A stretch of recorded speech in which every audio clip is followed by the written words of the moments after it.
Gusto ko rin nga po talaga magkaano rin, yung sariling bahay po kasi.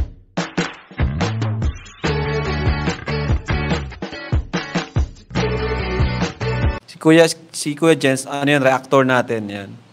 Official reactor. Hello mga kalingap! Welcome back sa aking YouTube channel. This is Kuya Jens. So kung bago ka lang sa aking YouTube channel, huwag niyo pong kalimutang mag-subscribe at click the bell button para like updated sa pag-upload na video.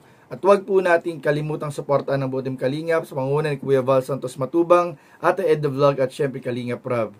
At pakisuportahan din po ang aming mga kasamahan sa buong Kalingap. Nandiyan po ang K-Boys, Kalingap Partner, Kalingap Reactor at lahat po ng charity vlogger sa buong Pilipinas. Tumutulong sa mga kabayan natin na ngayon at may hirap. Suportahan po natin lahat guys. So ngayong araw mga Kalingap ay meron po tayong ibibigay na update para sa mga naghihintay po ng bagong episode para kay Queen. Ang half German, half Filipina po, tubong Iriga City na napakaganda pong dalaga mga Kalingap. Ang bibigay po tayo ng update sa inyo mamaya para sa mga excited na po sa part 2 ng pagbisita po ng Team Kalingap sa kanya.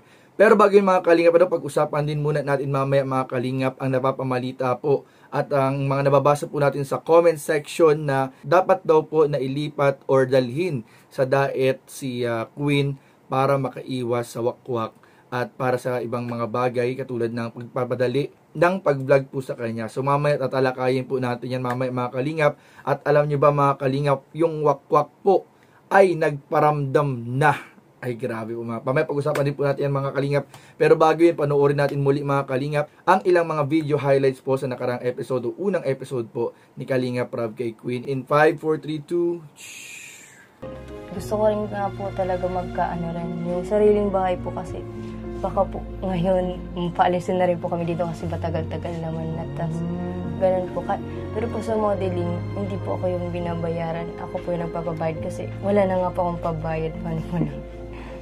Kaya sila po yung nagbabayad Ikaw yung nagbabayad? Ikaw sila nagbabayad sa'yo? Opo.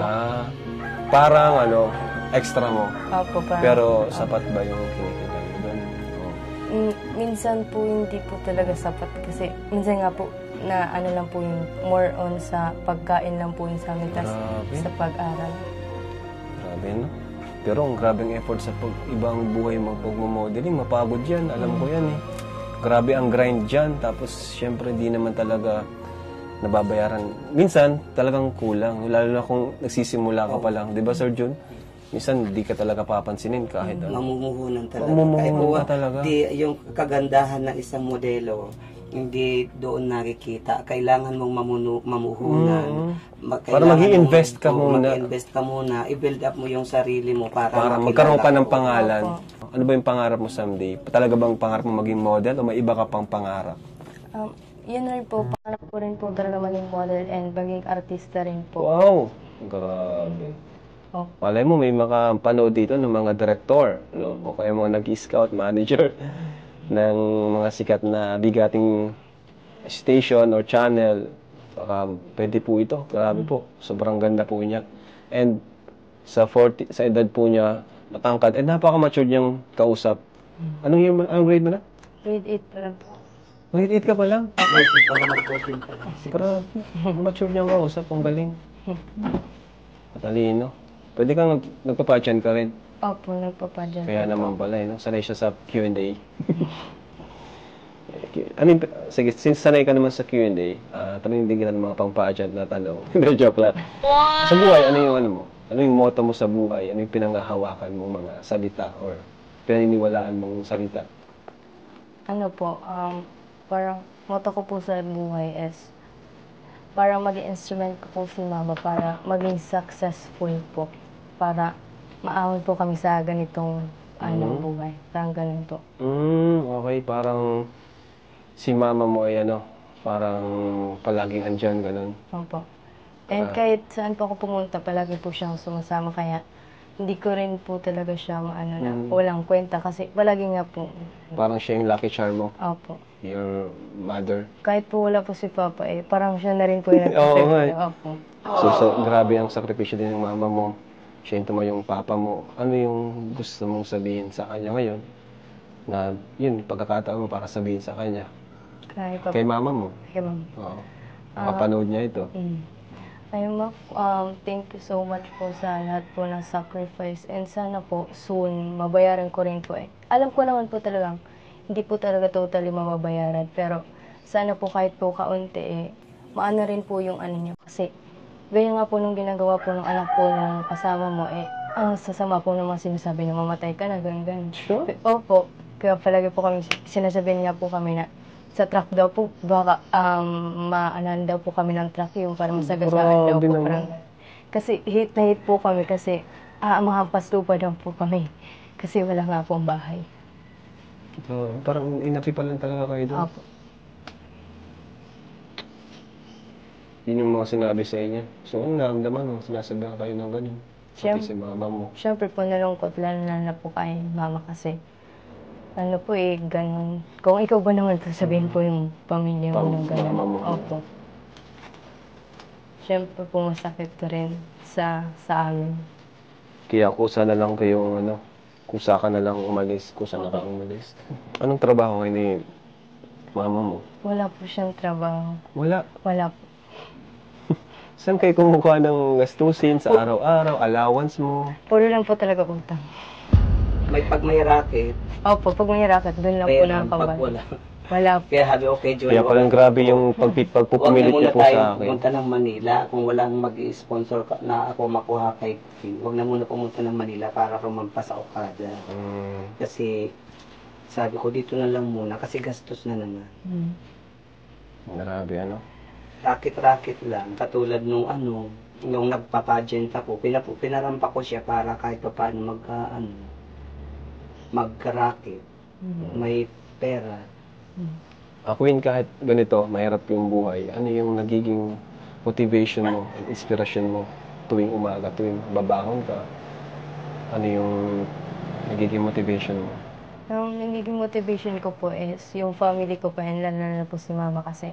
Parang pa ako wake up in the morning na sinasabi ko na lang po na kaya ko to and pagsisikapan ko po para makan ko sa ganitong buhay para hindi na po ganito ka-worse and wala na po sa amin makaapi.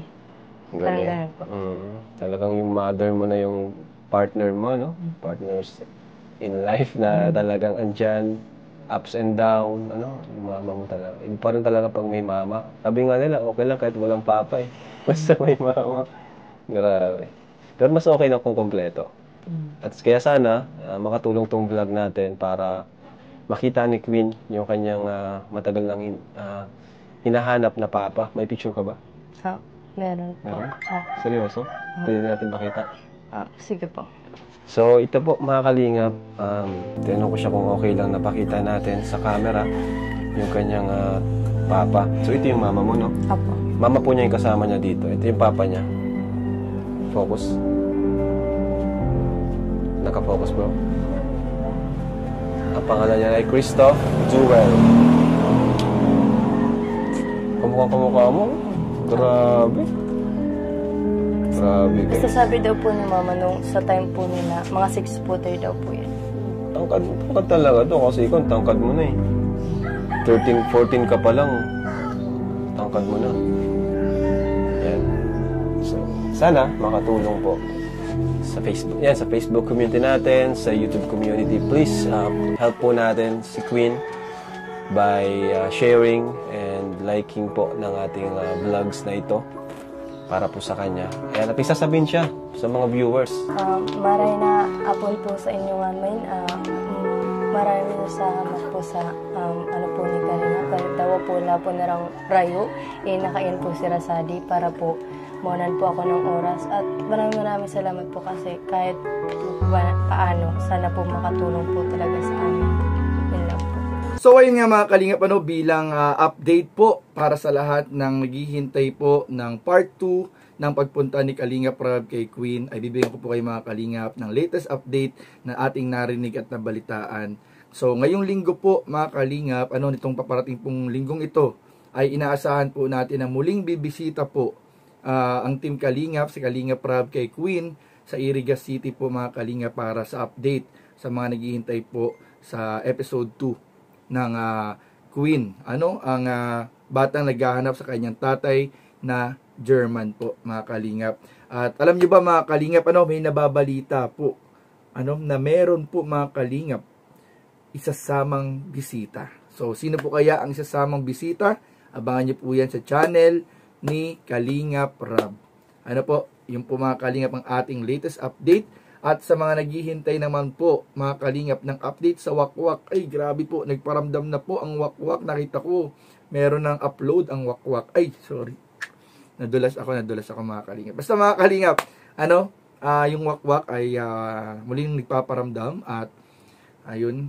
Di ko alam kung nag-contact na kay Kalingap Rab para humingi ng sorry, pero bahala na siya.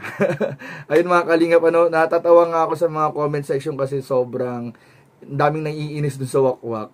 So, ayun po, ganun talagang pag nakikita ng mga Wakwak na may potential, sisikat ay inaatake na po agad. Pero nakakabilib po talaga sila Queen dahil hindi po sila pumatol dun sa Wakwak at isinumbong po nila agad sa otoridad. Ano po, mga Kalingap? At ayun po, sabi ko nga kanina, yung balita po na mga nababasa po natin sa comment section na mas mabuti pang araw po na isama po si Queen. Total, wala naman daw silang sariling bahay. Tingin nila ay mas makakabuti daw kung nasa daet na si Queen para mabantayan at para mas madali pong mabisita. So, sana maganda din pong idea yun. Pero, ang alam ko sa kasalukuyan po nag-aaral si Queen, siguro after ng school year, kung maaari siyang i-transfer dito, mas maganda. Mas matututukan, Kalingap Rab, mas mapapadali ang pag-update, pagbisita sa kanya, at mas madaling matutulungan. Mas madaling ipahatid yung tulong. So, yun lamang po mga Kalingap, at maraming po salamat sa inyong panunood. Please don't forget to like, comment, share, and subscribe sa ating mga video. Maraming po salamat. God bless. Bye-bye.